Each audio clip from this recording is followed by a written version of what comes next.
E aí pessoal, tudo bem? Seja bem-vindo ao nosso curso de Programação Orientada a Objetos em C++. Nesse curso a gente vai aprender um novo paradigma de programação e vai utilizar a linguagem C++ para isso. Até agora, provavelmente você já tem um pouco de experiência em programação, né? Com linguagens imperativas, geralmente a linguagem que a gente aprende primeiro é C, né? O paradigma imperativo, que é o paradigma da linguagem C, ele é o mais antigo também, o mais simples, né? Onde você programa sempre sequencialmente as coisas. A modularização ela é dada especialmente através de funções, struct, alguma coisa ou outra, só para organizar o código, né? Existe um conceito que talvez tenha passado batido, mas que o programa, na verdade, ele tem um estado que é o valor das variáveis que você tem ali naquele momento, né? E seu programa ele manipula aquele estado, ele testa, né? Por isso a gente tem if, tem else, tem switch, ele testa o estado para ver para que caminho que ele anda, ele faz repetições ali para chegar em determinado estado. Então ele faz um processamento e esse estado, esses valores de variáveis, eles vão evoluindo até você chegar no resultado do seu processamento. O C++, ele já é do paradigma de programação orientada a objeto. O que significa isso? Nesse paradigma a gente vai ter entidades, que são esses objetos aí, que elas vão ser independentes, digamos assim, e elas vão ter o seu próprio estado. Então eu poderia, por exemplo, ter uma classe, né? A gente vai ver mais sobre isso no futuro, pessoa, e vários objetos de pessoa. Eu tenho eu, né, o João Paulo, que tem 34 anos, que é casado, que tem 1,80, e eu tenho o José, que é outro objeto separado, que tem o estado dele, ele chama José, ele é solteiro, ele tem 2 metros de altura, tem 100 kg. Então, cada um desses objetos ele vai ser responsável pelo seu próprio estado, que são os atributos dele, né? Os valores dos atributos dele. E ele vai ter também comportamentos, que vão ser funções específicas daquele tipo de objeto lá. Tá certo? Então o que caracteriza bem programação orientada a objeto? Você vai conseguir declarar tipos novos de dados, por exemplo, pessoa, carro, armário, mesa, qualquer coisa que você quiser, e colocar ali atributos que caracterizam aquele objeto e comportamentos também. Uma linguagem de programação, ela assim, tem duas faces aqui. Para que serve? A programação serve para a gente ensinar o computador a fazer alguma tarefa que a gente precisa que seja realizada, né? Então eu tenho ali um conjunto de instruções, a sintaxe da linguagem, que faz com que eu tire proveito da arquitetura, né, do processador, da memória do computador para realizar uma tarefa. Tá? Isso faz com que eu tenha uma característica, por exemplo, a linguagem, quanto mais próxima da linguagem da máquina, mais controle eu tenho sobre os recursos computacionais.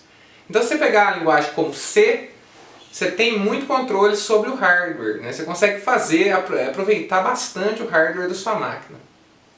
E quando você tem uma linguagem... Mas só que isso, assim, existe uma dificuldade porque quanto mais próximo da linguagem da máquina, às vezes fica mais distante da linguagem natural, onde eu quero descrever coisas naturais aqui, eu quero descrever objetos, cenários, ambientes, né? E se eu tiver que ficar fazendo isso com uma linguagem muito próxima do computador, onde eu tenho uma limitação ali, o computador trabalha muito com número, muito com bits ali, bytes, né? E a gente às vezes queria abstrair um pouco, a gente queria trabalhar com coisas de alto nível, queria trabalhar com, como eu falei aquela hora, eu queria ter no computador um modelo de um carro, queria ter um modelo de um avião. Então eu tenho um outro segmento de linguagens aqui que elas são chamadas, essas mais próximas de máquina normalmente são chamadas de baixo nível, né? Porque o nível dela, eu tenho aqui o hardware, elas já estão aqui mais próximo. Eu tenho umas linguagens mais alto nível, que elas sim são mais próximas da descrição mais natural das coisas, tá? Vamos dizer assim que o C é dessas mais de baixo nível, onde ela é bem técnica, assim, né, digamos assim, e fica mais próximo da máquina. E outras linguagens, como por exemplo o Java, que vocês também pode ser que já conheçam, ela já é mais próxima do problema. É mais fácil você modelar situações do mundo real com Java. O C++, ela tem as duas características, porque ela é uma evolução do C, né, é o C++, é como se fosse um incremento do C. Né? Ela tem praticamente todas as características do C, então é possível você ir fundo, né, assim, aproveitar a máquina utilizando C++, e também tem os mecanismos de abstração que fazem com que seja mais fácil você descrever problemas do mundo real trabalhando com programação orientada a objetos, onde você modela essas coisas do mundo real e elas vão interagir entre elas com chamadas de funções e tal, e que no jargão aqui da programação orientada a objeto até é chamado de mensagem às vezes. Tá? Então C++ ele une esses dois mundos, baixo nível e alto nível, tá?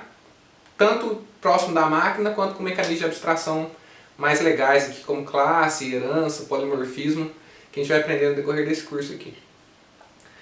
E por que C++ é interessante? C++ é uma das linguagens mais populares desde a década de 80. Né? E você fala assim, ela é ultrapassada? Ela não é ultrapassada. Empresas gigantes, todo mundo utiliza C++ até hoje. Se a gente olhar os rankings de linguagens mais utilizadas, vai estar lá C, C++, Java e Python, provavelmente, com C# ali no quinto lugar. Então C++ eu vejo, desde a minha formação e como professor, que é uma linguagem básica, que todo programador, todo mundo que mexe com programação assim deveria conhecer. Ela é utilizada muito para a programação de sistemas, tanto em empresas como Microsoft, quanto na iniciativa open source, quanto em partes fundamentais de mídias sociais. Então você fala assim, não, mídia social, se eu for trabalhar lá no Facebook, eu vou trabalhar só com, sei lá, PHP, JavaScript. Não, também tem uma parte importante do negócio deles que é escrito C++, da Apple, de todas as empresas grandes.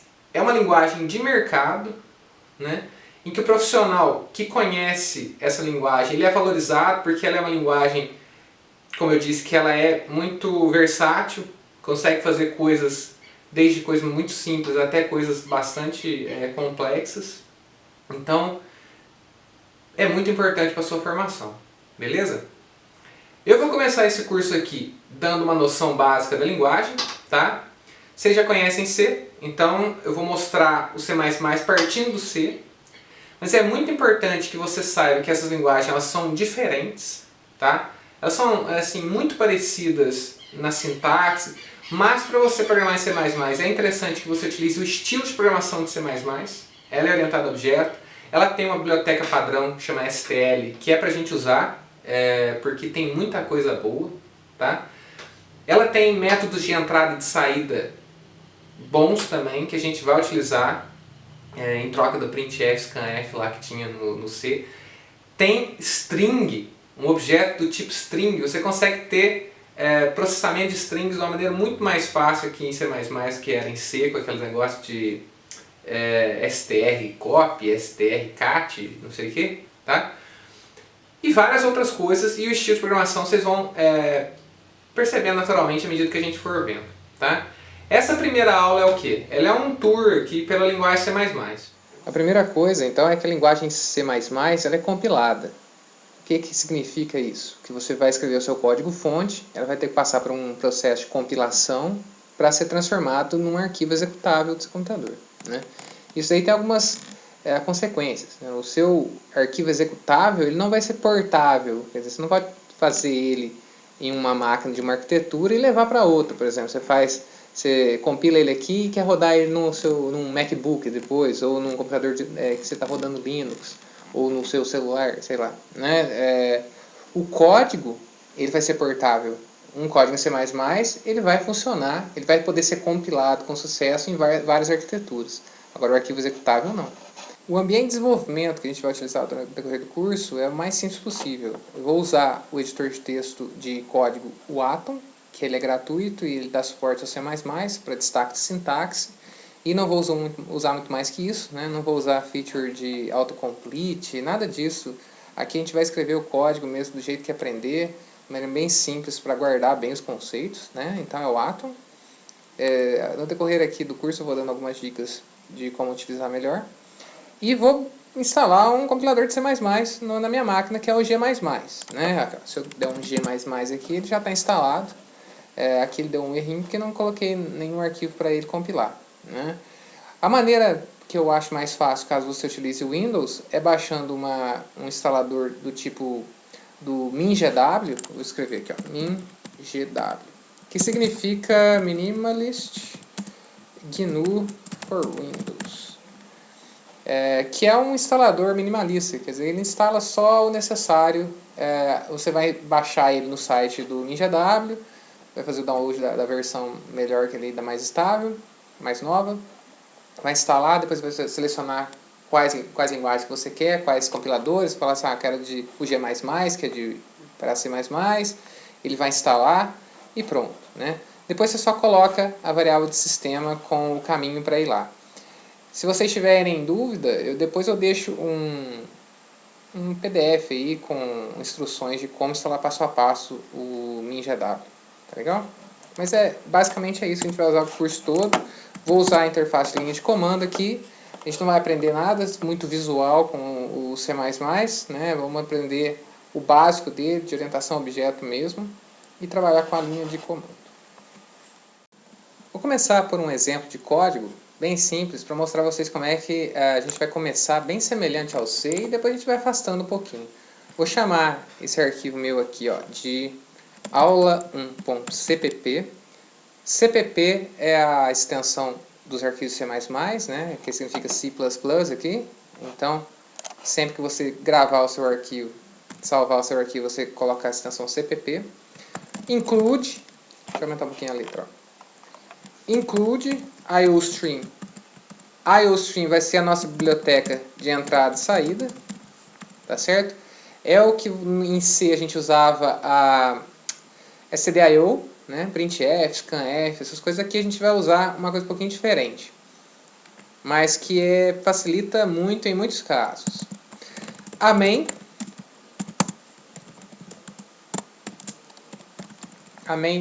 é uma função que tem que ter no seu arquivo principal. É a partir dela que a execução do seu programa começa, né? Então aqui, ó, eu vou declarar, por exemplo, um inteiro n. Até agora é muito parecido, né? Talvez o que seja diferente aqui, aqui a gente está declarando entre o menor e o maior, dessa maneira que é feito C++. Isso aqui quer dizer que a IOStream é uma biblioteca padrão do C++, que ele vai buscar lá nos diretórios onde tem as bibliotecas. Então, você coloca entre os símbolos de menor e maior. Vou falar inicialmente que tem um valor zero aqui, porque é interessante sempre a gente inicializar a variável, né? A variável, o que ela é? Ela é um espaço na memória que eu reservo do tamanho que caiba o mundo inteiro. Só que essa posição na memória, ela já estava lá, ela poderia estar sendo usada anteriormente por outros programas e tal. Então ela pode ter um valor inesperado, um valor qualquer lá. Né? Se você fizer o teste, você vai ver que em geral vai ter zero, mas não é garantido. Então, se você sempre inicializar a sua variável, no momento que você define ela, você tem controle total. Você sabe o que tem naquela variável desde o começo. Tá? Como é que eu faço para imprimir uma mensagem para o usuário? Cout é o nosso comando para saída. Eu vou enviar para o cout a seguinte frase: entre com um inteiro. Ele vai imprimir na tela, entre com um inteiro. O cout, ele um comando aqui, né, um objeto que ele é do namespace std. Então eu preciso colocar isso daqui, ó, std cout. Para entrar com o valor, o que eu tenho que fazer? Std também, só que agora é entrada, então é o cin. Agora, como eu estou entrando com o dado, eu estou falando o seguinte, ó, coloca o valor que o usuário entrar na variável n. Repara que aqui a setinha está apontando para a saída. E aqui, como ele tá apontando para a variável, quer dizer, a partir da entrada para a variável. Aqui, isso daqui está indo para a saída. Então é como se fosse uma setinha, tá? Aí você fala, pô, já falo, que chatice, cara. Tem que colocar esse std aqui toda hora? É, toda hora. Mas existe uma maneira de a gente driblar isso daí, que é como? Eu posso chegar aqui no começo do meu código e colocar aqui, using namespace std. Isso aqui quer dizer o quê? Ó, eu já estou usando std, então eu não preciso ficar colocando o namespace em todos. Tá certo? Então o meu programa eu sempre começo com o quê? Include, IOStream geralmente, os outros includes, use namespace std, int main return 0. Isso aqui é o meu template, é o meu início de todos os programas. Aí depois eu vou preenchendo. Então o cara entrou com um inteiro n. Agora eu queria imprimir o resultado. N ao quadrado dá quanto? N vezes n. E vou pular a linha aqui. Olha só que legal. Então, com o cout, eu consigo fazer concatenação de strings. Ou de coisas que eu quero imprimir. Então, eu imprimo. O que significa essa linha aqui? Ó? Manda para a saída essa string, n ao quadrado é igual a alguma coisa. Ou posso até colocar aqui, para não... Resultado do quadrado do número n. Essa string. Aí depois coloca para mim o resultado de n vezes n e pula uma linha. Se eu compilar esse negócio aqui, vamos ver o que vai dar. G++, aula, eu já estou no mesmo diretório aqui, ó. Se eu der um dir, tá aqui, ó, aula1.cpp. Então, G++, aula01.cpp, -o. -o é um parâmetro que eu falo o seguinte, eu consigo falar qual que é o nome do arquivo executável que eu quero. Então, ó, compila o aula1.cpp e manda e cria o arquivo aula1.exe para mim. Vamos ver se ele não deu nenhum erro. Demora.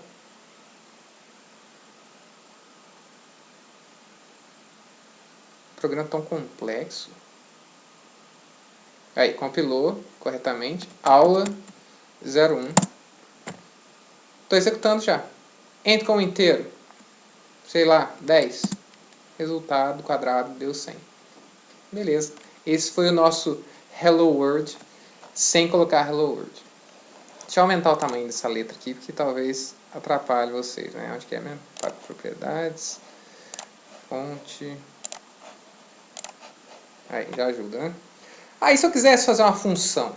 Eu queria fazer uma função que é do tipo int, que ela faz o quê? Ela recebe um inteiro num e retorna para mim o quê? Esse número ao quadrado. Num vezes num. Tá certo? Como é que faz para usar ela?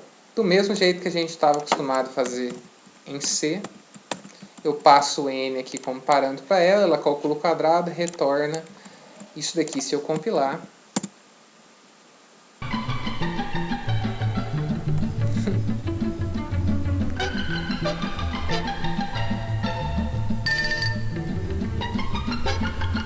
Aí, ó, também funcionou.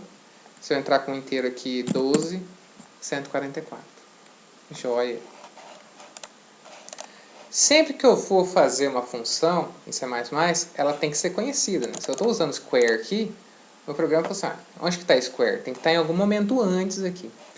Tanto que, se eu posso fazer uma definição assim, ó, colocar a função depois da main, poder eu posso, mas vamos ver o que acontece?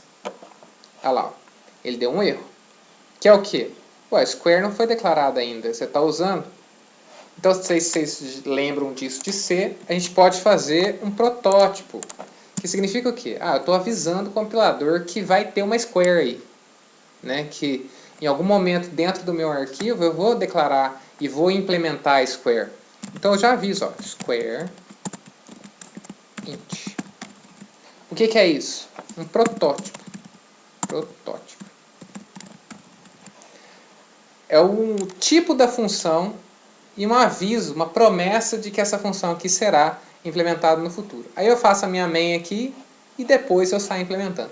Isso aqui é uma escolha sua de escrita. Eu geralmente, para te falar a verdade, eu coloco todas as minhas funções antes da main aqui e acabou. Mas, se você fizer assim, uma das vantagens é que se você tiver várias funções, todos os protótipos vão ficar aqui em cima, né? Você vai listar os protótipos aqui. Então já fica o nominho de todas as funções que tem. Você faz a sua main utilizando aquelas funções e depois da main você coloca as implementações das suas funções aqui, ó, né? Implementações.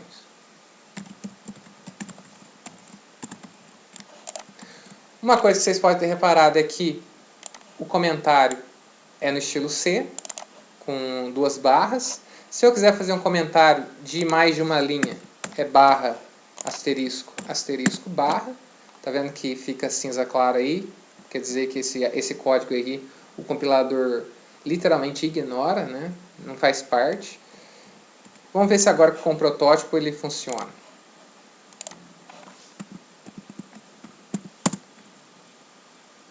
Compilou, aula 1, entrar com um inteiro aqui 7, deu 49. Então está aqui o nosso primeiro programa C++. Muito parecido com o que era em C, mas já mostrando que tem algumas coisinhas que são diferentes. Variável, como eu disse para vocês, tem que ser, né, deveria ser inicializada sempre no ato da sua declaração, né, para que sempre tenha um valor adequado ali dentro daquela variável. O C++11, que é uma das versões mais recentes, ele vai nos oferecer maneiras diferentes de expressar a inicialização. O operador igual, que a gente sempre lê como recebe, né, é o padrão, é o que a gente sempre utiliza. Também é possível utilizar as chaves. Então, esse aqui é um inicializador que é chamado de universal. Você coloca o valor que vai inicializar a variável dentro das chaves, e ele é inicializado. Isso aqui é muito útil para inicializar vetor. Ó. Aqui eu criei meu vetor, nem falei qual que é o tamanho dele. Inicializei com 1, 2, 3, 4, 5, quer dizer que ele tem 5 posições. Né? O índice dele vai de 0 até 4. Isso aqui também é uma inicialização válida, mas o igual aqui acaba sendo redundante, né? Ou um ou outro é redundante. O igual é tradicional, herdado em linguagem C e praticamente utilizado em quase todas as linguagens de programação. O inicializador de chaves ele é mais forte na checagem de tipo, o que quer dizer o quê? Que se eu fizer uma inicialização dessa maneira aqui, ó, com igual, o que vai acontecer? É um inteiro recebendo um valor real aqui, né? 7.2. O compilador vai deixar você fazer isso, mas o i1 vai ter valor 7. Ele vai truncar a parte real depois da vírgula, né, do número. Agora, se você tentar inicializar um inteiro com o inicializador de chaves dessa maneira, aí você vai ter um erro de compilação. Ele vai falar assim, ué, você tem uma variável inteira e você está tentando colocar um número real dentro dela. Então está errado. Então é uma checagem um pouco mais forte, caso você tenha essa necessidade. Além disso, se a gente quer definir uma variável e não quer escrever o nome dela durante a inicialização, se ela for inicializada com algum valor, você pode colocar o tipo dela como auto, que é automático aqui. Se eu coloco auto B recebe true, então B é o quê? B é um booleano. Se eu faço um auto I receber 123, o compilador vai falar assim, já sei o que é auto, é inteiro. Mas para que eu vou escrever alto? Alto é maior do que int. O nome tem 4 letras, int tem 3 só. Para que eu faria isso? Vocês vão ver que no decorrer do curso a gente vai começar a criar alguns tipos de variáveis que nós vamos criar e que são bem grandes. Então, de vez em quando, você vai querer economizar um pouco de digitação aí. Se você inicializar com alguma coisa que é evidentemente de algum tipo aqui do lado direito, o compilador ele preenche esse auto aqui, ele identifica o tipo para você. O C++ possui um conjunto de instruções convencionais de seleção e repetição, que eu não vou ficar aqui explicando, né? Esse aqui não é o objetivo dessa aula, né? Essa parte é de programação básica. Então você tem if, else, switch, as estruturas básicas de C, né? De seleção, de condicional, as de repetição, que são while, o do while e o for. E a gente vai ter um tipo de for especial que eu vou mostrar para vocês, que é o range for. Que você é um pouquinho diferente. Eu vou mostrar, é mais fácil mostrando um exemplo. De novo, para a gente gravar. Include IOStream using namespace std int main return 0 int.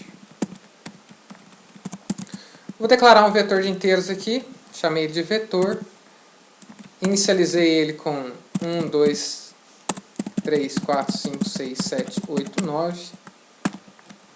Ele tem esses valores aqui, né? Vou colocar 10. Vou percorrer esse vetor, então, ó, percorrendo vetor da maneira normal.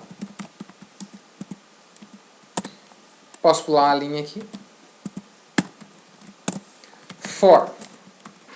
Qual que é uma diferença que ajuda, por incrível que pareça, surpreendentemente a gente, é que você pode declarar a variável de controle aqui dentro, ó, int i, recebe 0, i menor do que 10, aqui no caso, i mais mais. Em C, o que a gente tem que fazer? Declarar um int i aqui fora, e depois vir aqui e... Posso fazer isso ainda? Posso, não tem problema nenhum. Você pode usar uma variável aqui que já estava declarada. Mas, como em geral, essa variável só serve nesse escopinho aqui, só serve no escopo do for, eu posso declarar ela aqui e ela só vale dentro do for. A gente pode usar vários nomes significativos, mas a gente sempre vai usar i e jk, né? Vou imprimir então cada um dos elementos do vetor. Vetor. Ô louco. Vetor i, espaço, e ele vai... Vou colocar até um sinalzinho aqui. Vamos dar uma olhada aqui no código, ó, G++. Tem errado aqui. Include... Ah, já sei. Tem um vector ali. Estava errado. Aí, beleza. Se eu rodar o aula 1, tá aí. 1, 2, 3, 4, 5, 6, 7, 8, 9, 10. Percorri o vetor imprimindo cada um dos membros. Agora, eu posso também... Vou pular a linha aqui, ó. As duas linhas. Percorrendo com range for. O range for é um for que não precisa ter uma variável de controle explícita. Eu vou falar assim, ó, para cada inteiro x do vetor, você faz o quê? Imprime para mim esse x aí. Certo? É como se fosse um para cada, um for each. Tem algumas linguagens, inclusive, que tem for each. Aqui chama for mesmo. Ó. Para cada inteiro x presente no vetor, beleza. Ele imprime o x. Vamos ver se dá certo.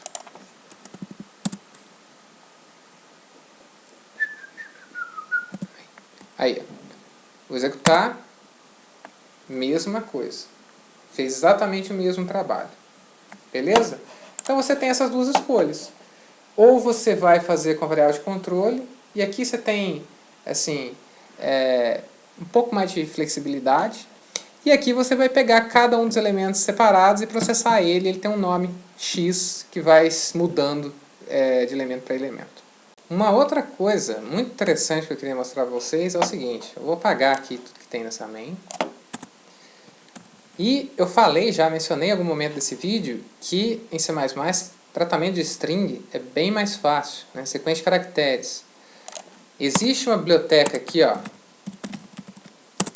string, do C++, que tem objetos do tipo string, ó, nome. Eu não preciso mais usar vetor de char no estilo C.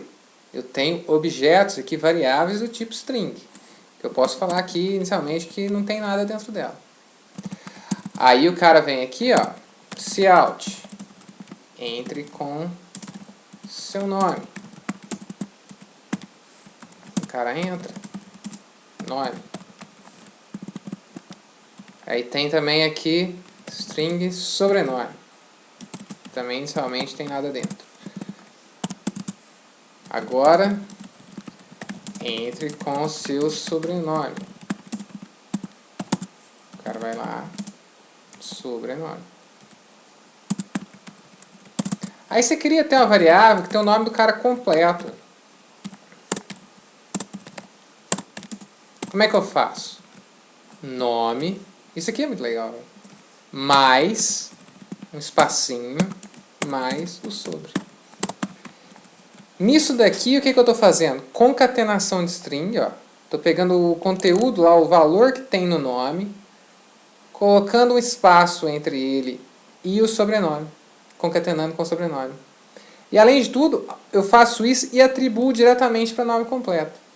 Isso daqui, se a gente fosse usar string estilo C, a gente teria que fazer str copy para atribuição, str cat para fazer concatenação, tem o outro str compare para a gente fazer comparação, que daqui a pouco eu vou mostrar para vocês.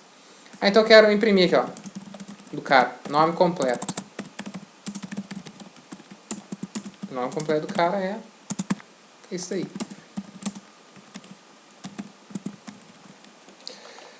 Vamos ver se funciona?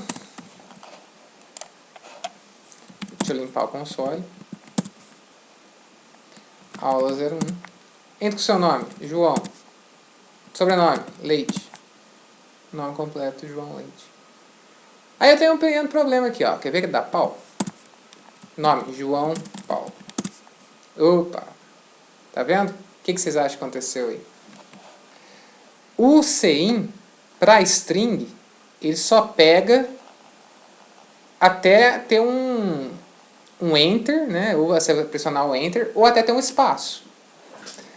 Então, se você tiver um nome composto igual ao meu, né? João Paulo, com um espaço no meio, ele não vai pegar. Aí como é que eu faço? Tá vendo aqui que ele pegou João Paulo? Ele pegou João e colocou no primeiro. Paulo ele colocou aqui no segundo, completou. Aí o meu nome completo ficou João Paulo. Ele não impediu o leite ali. Aqui eu preciso usar outro comando que não é o CIN. Se eu quiser fazer assim. Então, ó, se eu quiser pegar uma linha que tenha espaço e tudo, eu vou usar getLine. GetLine vai ser no CIN mesmo. Eu quero o nome. Vamos ver aqui. Beleza. Aula 1. João Paulo Leite. Aí. O getLine é uma função que também utiliza o CIN, mas de uma maneira diferente, né? E ele pega o conteúdo inteiro da linha até o cara apertar Enter, podendo ter espaço ou não. O CIN ele só pegaria até o espaço. Bom, galera, começar a aula aí é um pouquinho mais longa. Eu vou dar um tempinho aí para vocês descansarem, levantar, beber uma água, esticar a perna aí um pouco.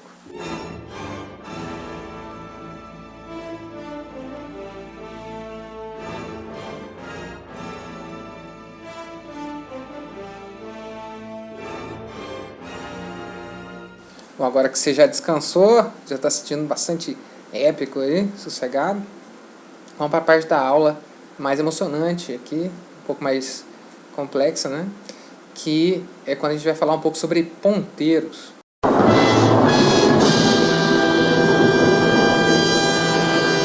Obviamente, sempre podemos nos referir ao objeto pelo seu nome, como variáveis comuns, que é o que eu estava usando até agora nos exemplos. No entanto, todos os objetos também possuem um endereço na memória. Se é uma variável é porque é um espaço reservado na memória, então ele tem um endereço. A gente pode acessar esse endereço se a gente souber onde que ele está e qual que é o tipo do que está guardado naquele lugar lá.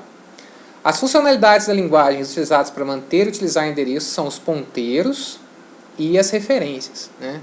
Referência é nova, hein? Para a gente entender um pouquinho melhor como é que vai funcionar a questão de ponteiro e referência, eu vou fazer um programa bem simples que ilustra os operadores básicos de ponteiro e de referência. Você imagina aqui que eu tenho uma variável inteira, que eu vou chamar de, sei lá, A, que tem um valor determinado aqui, 50.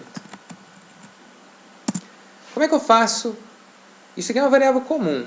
Eu reservei ali um espacinho na memória. Se eu quiser imprimir o valor de A, é só eu acessar assim. Simples, né?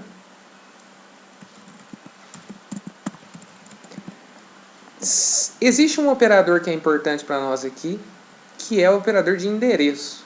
Se eu quisesse saber qual que é o endereço na memória em que está guardado essa variável A aí, esse valor 50 que eu coloquei o nome de A. Se eu quiser saber o endereço de A. Não sei se vocês lembram, mas é o e-comercial. O e-comercial é o operador que faz com que eu acesse o endereço da variável A. Se a gente testar esse negócio aqui no código, aula,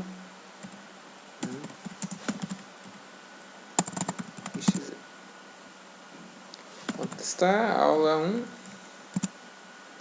aí ó, o valor do A é 50 e o endereço em que ele está guardado é esse endereço maluco aí, tá? Agora, eu quero fazer uma variável que é um ponteiro para inteiro. Eu prefiro colocar assim, ó, um PTR, um ponteiro para o A.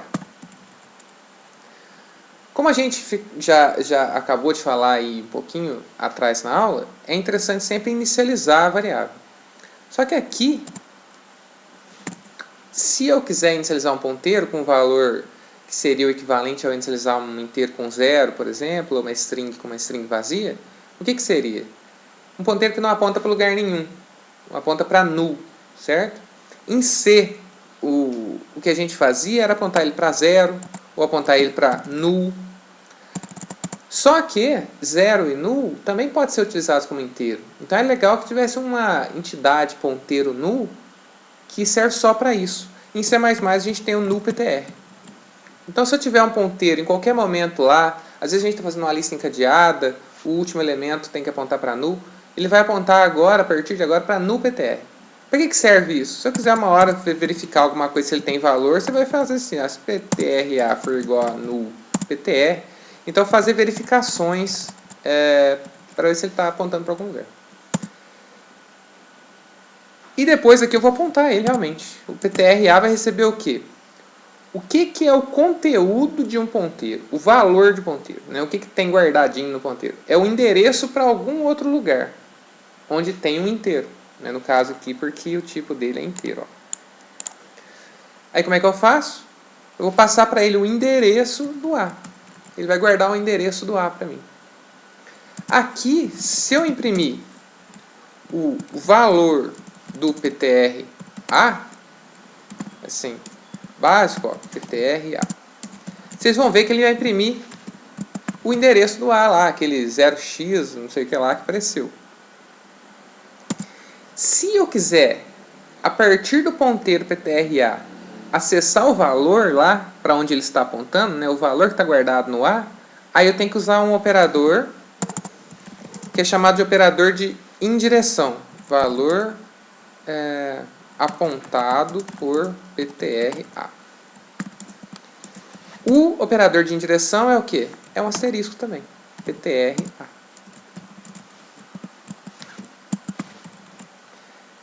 Esse cara aqui vai imprimir o quê? 50. Vamos fazer o teste.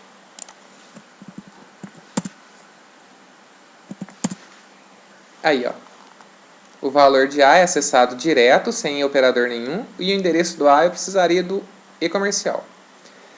O valor do PTR-A é o quê? É o endereço do A. É igual. Ó. E o valor apontado, se eu usar em direção, né, a dereferência, aí ele mostra para mim os 50. Então, esses dois operadores, o e-comercial para endereço e o asterisco para dereferência, são os mais importantes para a gente trabalhar com ponteiro. Tá?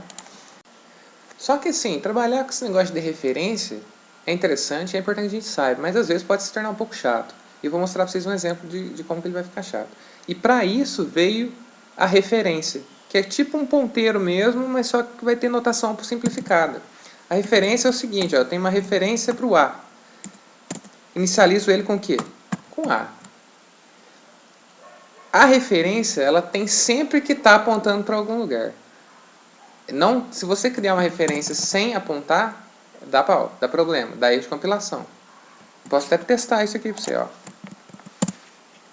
Aí, ó. Refa foi declarado como referência, mas não foi inicializado. Como é que é isso?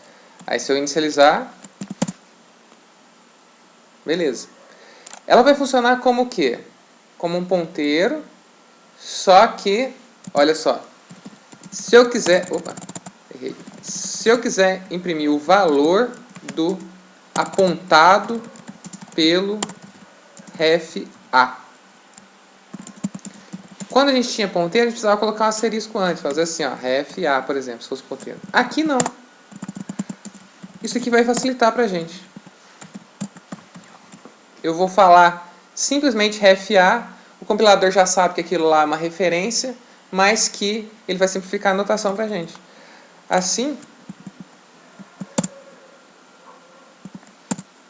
olha só. Ele funciona como um ponteiro, mas eu não preciso ficar de chatice com parte de notação. Ah, mas por que serve isso? Que bobeira. Isso aqui vai servir praticamente como um apelido. Ref A aqui vai ser um apelido para A. É um outro nome, um alias, né? Mas para que eu poderia utilizar isso de uma maneira interessante? Eu poderia, por exemplo, ó, A10, B20, C0. Eu poderia fazer uma função. Aqui vai ser a questão da passagem por valor e passagem por referência no C++. Eu vou fazer uma função aqui que faz uma soma. Ó, e retorna, não retorna nada não. Ela é void, soma. Ela recebe o inteiro A. Inteiro, vou colocar x aqui para não confundir. X, o inteiro y e o inteiro z. E ele faz z receber x mais y. Só. Isso aqui é por valor. O que acontece se eu chamar aqui, ó, soma, passar A, B e C para ela e depois eu imprimir o valor de C?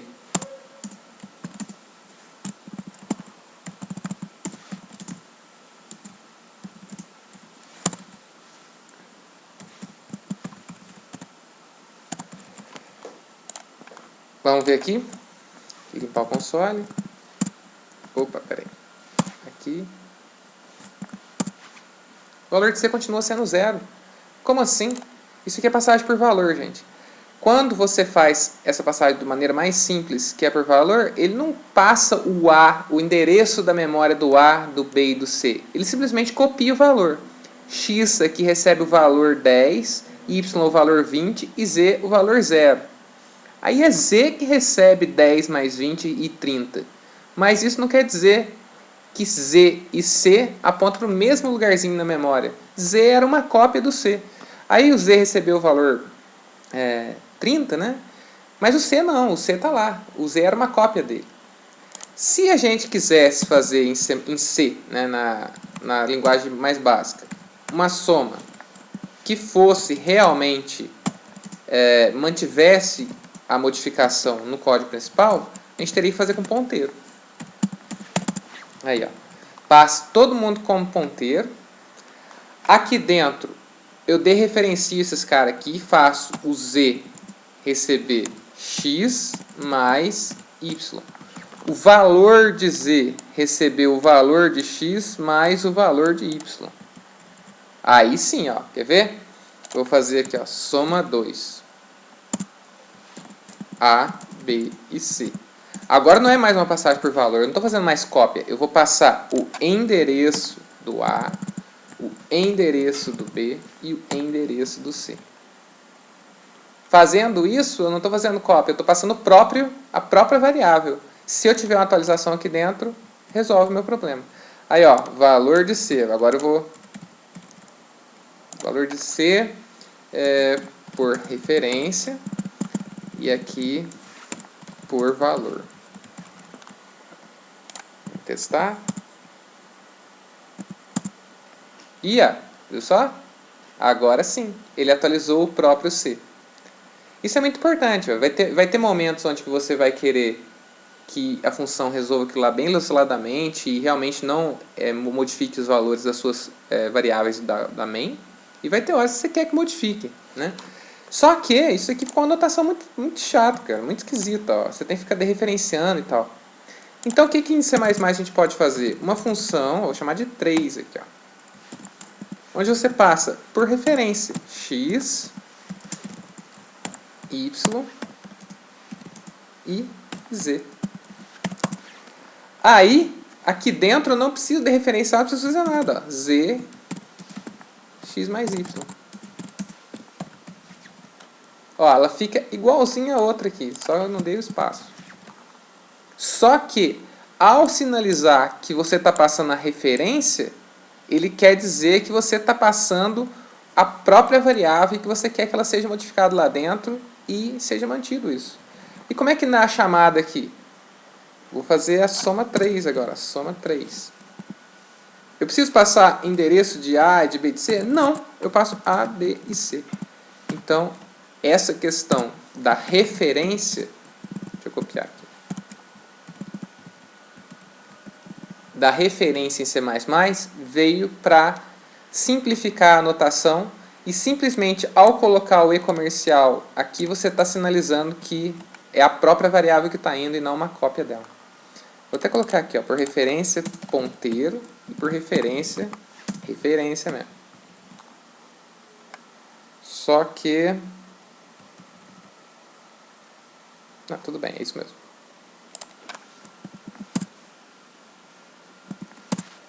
Aí, ó. Funciona igualzinho e tem a notação bem mais fácil. Então, basicamente, é para isso que veio a referência, para ajudar nisso. Outra coisa, vou apagar esse negócio aqui. Ponteiro também em C, e aqui também vai servir para isso, a gente usava muitas vezes para declarar vetores de tamanho dinâmico. Vetores que poderiam... você escolher o tamanho dele ali durante a execução e tal. Aí você alocava a memória com malloc, depois você liberava com free. Tem como fazer isso aqui? Tem, e a notação também é simplificada. Eu vou só acrescentar aqui a biblioteca stdlib, que é a mesma que tem em C, só que aqui, como é um código legado, né, é um código que você herdou da linguagem C, você tem que colocar C-stdlib. Ó, quer dizer que você está importando aquela biblioteca stdlib.h do C, só que aqui no C++, então ela chama C-stdlib. Posso fazer aqui, ó. Além disso, também posso fazer um define aqui, ó. Definir uma variável, uma constante aqui, size, que tem 50. Aí eu posso fazer um vetor, quer dizer, um ponteiro que se chama vet, que inicialmente está apontando para NuPTR. E depois você faz seu processamento e tal, e uma hora você escolhe que o tamanho seu tem que ser tanto. Aí você vem aqui e você quer alocar, nesse caso aqui eu vou alocar um vetor de tamanho size, um vetor de tamanho 50. Então como é que eu faria para fazer, para alocar memória? Sem malloc, porque a gente não vai usar malloc aqui não, malloc era muito chato. Vet recebe new int, ó, new, nova, estou alocando memória. De que tanto que eu quero? Eu quero que você aloque size, espaços na memória que caibam um int. Isso aqui alocou, já era. Você tem já um vetor dinâmico aqui, né? Um vetor que você escolheu o tamanho, de tamanho 50. Aí eu posso fazer aqui, ó, for int igual a 0 e menor do que size, e mais. Aqui eu nem preciso de chave, né? Porque eu vou fazer um comando só. Vet na posição i recebe um valor aleatório entre 0 e 10. 0 e 9. Beleza. Se eu quiser, eu posso imprimir esse cara aí, ó. For para cada int x do meu vet, imprime aí esse x e dá um espaço. Também não precisava de chave aqui, porque é um comando só, né? Isso daqui vai alocar um vetor de tamanho 50 com valores aleatórios entre 0 e 9 em cada posição, né? O que falta aqui? Eu preciso liberar a memória, que era o que a gente fazia com free, lá no C. Aqui a gente tem um outro comando que é o delete. Então eu deleto o vet. Se o vet fosse só uma posiçãozinha de memória, imagina que eu tivesse alocado um novo inteiro só. Aí seria assim. Como eu aloquei várias posições, aí eu preciso colocar esse call sheet. Só como é que eu teria alocado se fosse uma posição só? Você poderia ter feito simplesmente vet recebe new int e passa aqui um valor, por exemplo, 10. Isso aqui é um ponteiro para uma posição que cabe um inteiro lá e que tem valor 10. Né? Aqui não, aqui a gente está fazendo uma alocação de várias posições de memória, então eu tenho que deletar várias posições de memória. Vamos ver se funciona? Vou escrever um negócio aqui, ó, cout ponteiro não, vetor dinâmico criado.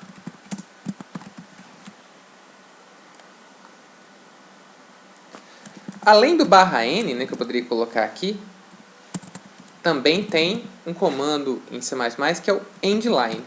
Ele também pula a linha, só que ele tem um pouco mais de recurso. Então, ao mesmo tempo que ele é mais completo, ele pode ser...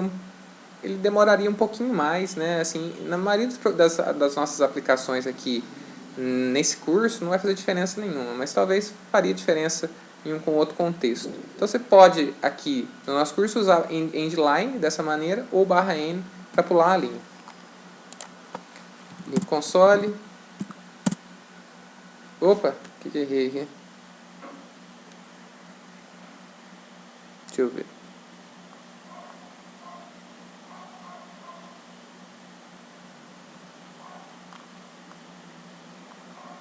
Ah, já sei. Eu não poderia ter utilizado o range for, isso é interessante, ó. Eu mesmo que me distraí aqui e usei. Porque vet, ele não, quando você está trabalhando com ponteiro, isso aqui não vai funcionar. Então a gente simplesmente vai fazer int i igual a 0, i menor do que size, i++, e ao invés de eu fazer com range for, vet i.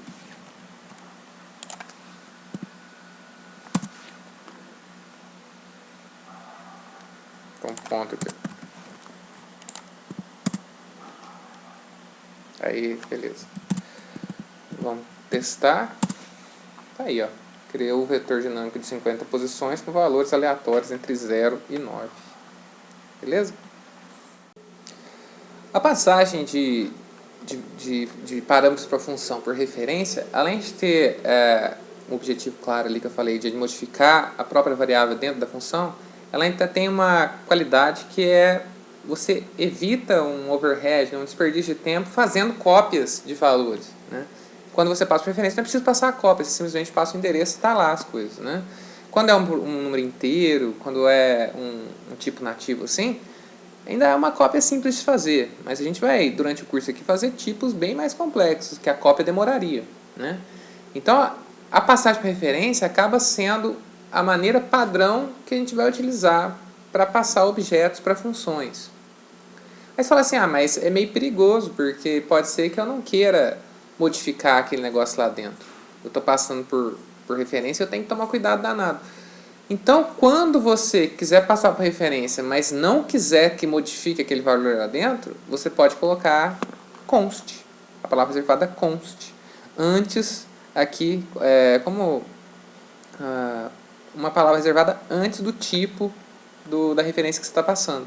Isso aqui é uma promessa, é uma garantia de que aquele valor não vai ser modificado dentro da função, mesmo ele sendo uma referência. Então isso daí existe, né? Eu estou mostrando para vocês terem conhecimento. Além disso, e como a gente sabe, outra coisa que pode causar um overhead, um desperdício de tempo, é chamada de função. Para você chamar a função, o sistema tem que pegar ali os parâmetros, tem que mudar o curso da execução, aí tem uma pilha lá que ele empilha os parâmetros, depois tem a saída, ele retorna, volta. Então existe um fluxo que é feito ali, é uma perda de tempo pequena, mas que pode impactar quando você tem algumas aplicações mais com restrição de recursos e tal. Então existe uma palavra reservada também, que eu vou mostrar para vocês, que é o inline, que faz o quê? Quando a sua função é bem pequenininha, você pode querer fazer ela separada como uma função só para organizar o seu código. Ó. Aqui, ó, tem igual aquela função square lá que eu tinha colocado. O que é square? Pô, square é d vezes d, né? É d ao quadrado aqui, né? Recebendo d como parâmetro. Mas se eu quiser fazer uma função assim, ao invés de escrever d vezes d toda hora aqui no meu código, eu poderia fazer essa função como inline. E o que significa isso? Quando tiver uma chamada assim, ó, square, que você passar um número real, O próprio compilador vai saber, ele queria só organizar o código. Na verdade, dá para substituir essa chamada aqui por real vezes real. Então ele substitui, aí ficam equivalentes essas duas coisas aqui. O próprio compilador faz essa otimização. Tá? Geralmente isso aqui vai funcionar só para funções bem simplesinhas, onde é só o return aqui. Tá? Só que, dependendo do compilador, ele pode conseguir fazer algumas coisas um pouco mais impressionantes aqui, tipo isso. Então se você acha interessante, você acha que pode melhorar o desempenho do seu programa por algum motivo, não custa tentar, é o que está aqui. Né? Isso daqui é um if ternário, né? Se n for menor que 2, retorna 1. Se não, ele retorna n vezes fatorial de n menos 1. É uma função fatorial recursiva comum. Tipos definidos pelo usuário é uma das principais características que a gente vai ter na programação orientada a objeto. Na programação orientada a objeto a gente vai trabalhar com a criação de classes, e classes basicamente são tipos de dados que não existem na linguagem, né? Porque a linguagem provê a gente só com tipos bem simples, matemáticos, mais de baixo nível, como eu tinha falado aquela hora, bem próximo ali do processamento. A gente vai poder criar tipos de dados que não existem. Né? Aqui eu tenho até exemplos, ó, carro, registro, coordenada, mapa, personagem, circuito, algum tipo de, por exemplo, número complexo, triângulo, retângulo, o que a gente quiser, o que a gente imaginar, abstrato ou concreto, a gente vai poder modelar isso a partir de atributos, quer dizer, que lá vai ser composto de alguma coisa. O que é uma coordenada? Ela tem o ponto x e y. Né? E também comportamentos, que eu vou mostrar para vocês daqui a pouco. O primeiro passo, no sentido desse tipo de coisa, já existia na linguagem C, só que era bem deficiente de recursos. A gente vai aprender aqui que na orientação a objeto também é importante que a gente tenha um controle total sobre essa classe, sobre quem acessa, como acessa, qual que é a interface de acesso. Tá? E na struct isso ainda não está feito. Não se preocupe com esses detalhes, que na próxima aula vai ficar mais claro. Aqui, ó, as structs são o quê? São tipos de dados construídos usando os elementos de outros tipos, né, que pode até ser outras structs. Suas vantagens são que, enquanto arrays, né, vetor de dados, podem conter só dados de um tipo só, a struct é uma estrutura heterogênea. Né? Ela pode ter componentes de vários tipos diferentes. Aqui eu tenho um exemplo. Ó. Então, tempo. Tempo é um conceito abstrato, mas que a gente consegue pensar nele e nas suas características. Para um programa aqui nosso, por exemplo, poderia ser interessante que tempo fosse uma estrutura composta por hora, minuto e segundo. Aí, ó. Como é que eu faço para definir isso em C++? Struct tempo. Aqui dentro dela, entre chaves, aqui terminado por ponto e vírgula, isso aqui é importante. Eu coloco os atributos dela, né? Cada um dos campos que a compõe. E depois, para usar, olha só, criei uma variável do tipo tempo. Isso aqui é interessante. Em C, a gente precisava colocar aqui struct tempo, isso aqui era uma chatice. Aqui não, aqui você só usa o nome dela, tempo, T. Inicializei ela com o inicializador universal. 8 é hora, 10 minutos, 52 segundos. Né? Se eu quiser imprimir aqui, acessar cada uma dos campos dela, ó, é T o nome da struct, então é T ponto, o nome do campo, hora, minuto ou segundo. Tá vendo? É muito fácil de acessar. O que é ruim, por exemplo, aqui? Hora é um valor entre 0 e 23, pelo menos no nosso sistema aqui. Poderia até ser 0 a 11, se fosse em outro país. O cara aqui, ele pode setar a hora que ele quiser. Ele pode setar aqui 80, 100, que não é uma hora válida. Isso daí a gente vai resolver com classe. Com classe a gente vai conseguir fazer com que nosso tipo tenha regras bem definidas e que o usuário não consiga fazer uma cagada. Digamos assim, né? Desculpa a expressão. Aqui tem só algumas observações sobre as structs, né? Pular reservado struct inicia a definição. Aqui o identificador tempo é o nome, tal, né? tem que terminar com ponto e vírgula. Isso aqui é uma estrutura que vocês já viram, uma estrutura de dados, ó, é um nó de árvore, né? String node. Isso daqui, ó, eu estou falando o seguinte, uma estrutura ela não pode ter uma auto-instância, ela não pode ter um tree node aqui dentro.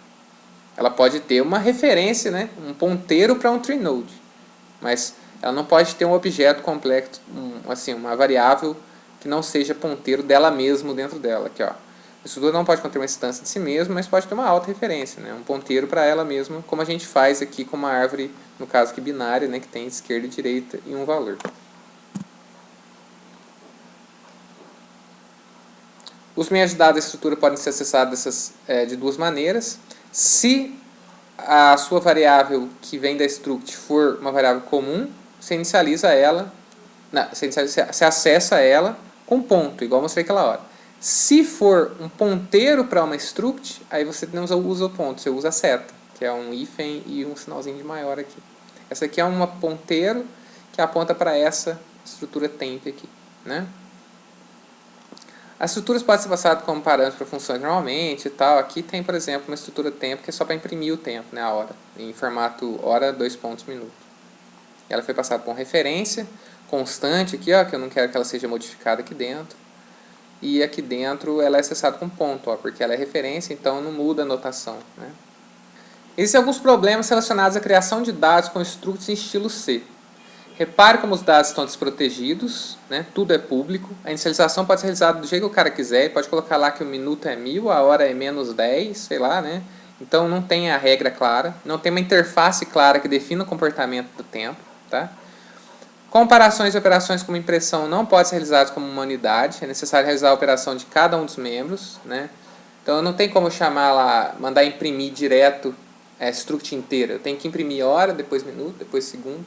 E com classe vai ter como a gente fazer uma impressão completa. Veremos que existe uma série de mecanismos de abstração que não vão poder ser utilizados com struct, só com classe, né? Então C++ resolve todos os problemas através das Wait for it. Keep waiting. classes. Classe vai ser um jeito que você vai encapsular atributos e comportamentos de uma entidade que você imaginou que do mundo real, que pode ser tanto uma coisa abstrata como um número, uma coordenada, um pensamento seu aí, quanto uma coisa concreta como um carro, uma moto, um avião, uma ferramenta. A classe vai ser uma evolução natural da struct, né? Vai habilitar o programador a modelar objetos que possuem atributos, que a gente vai chamar de membros de dados, e comportamentos, que são funções membro. Então vai ser o quê? Lá dentro a gente vai declarar variáveis, que vão ser atributos, e vai declarar funções, que são comportamentos, que são próprios dela e do jeito que ela vai gerenciar aquele estado dela ali, né? Vai ter como a gente colocar coisas privadas e coisas públicas dentro dela. O usuário da classe vai poder acessar só o que a gente falar que é público, né? O que for privado não vai ser acessível de fora. Vai ser uma interface bem clara. Eu não vou codificar aqui nenhuma hoje, só estou mostrando para vocês terem noção. A gente vai depois ter uma aula grande ou duas aulas de classe, só focado em estudar cada aspecto disso daqui. Olha só, isso aqui é como se fosse uma struct, né? Isso aqui é a definição da classe tempo. Ela tem hora, minuto e segundo. Isso aqui é privado, ó, tá vendo? Ninguém fica mexendo, ninguém coloca a hora bizarra aqui, menos 10, igual eu falei aquela hora. Isso daqui é a interface pública dela, onde você consegue setar o tempo, onde você consegue imprimir ela, onde você consegue criar ela, construir, porque ele é um construtor. Aqui estão as implementações da classe, criando uma hora aqui padrão, todo zero, setando horários, imprimindo. Aqui eu estou utilizando ela, tá vendo que é a mesma coisa que a gente fez em struct, aqui eu estou fazendo, ó, ponto, t.setTempo, t.imprime. Mas não se preocupem com isso, que na próxima aula veremos com mais detalhes. No início da aula eu esqueci de mostrar a vocês, mas a referência básica que eu estou utilizando para preparar o curso é o livro do próprio Björn Stroustrup, que é o criador da linguagem, né? Ele tomou a linguagem que tinha a parte orientada a objeto que chama Simula, pegou o C e juntou e criou lá em 78, 79 um C que tinha classes, né? E depois disso daí, até hoje em dia, né, houve várias versões de C++ aí que foram acrescentando outras funcionalidades, né. Esse aqui é o livro básico, então, do curso. Também tem vários outros. C++ é uma linguagem muito popular, né? Então existe uma bibliografia bem densa e bem extensa sobre a linguagem, né? Que você pode dar uma olhada aí, tem muita coisa na internet também, muito fórum, muito site, né? Que pode te ajudar a estudar a linguagem C++. A primeira aula foi isso. Na aula seguinte agora a gente vai dar uma aprofundada nas classes, né? Vai aprender mesmo a definir esses tipos customizados, né? Aprender a definir os nossos próprios tipos para enriquecer os programas e torná-los bem mais próximos aí do mundo real. Beleza? Então, bons estudos e até lá!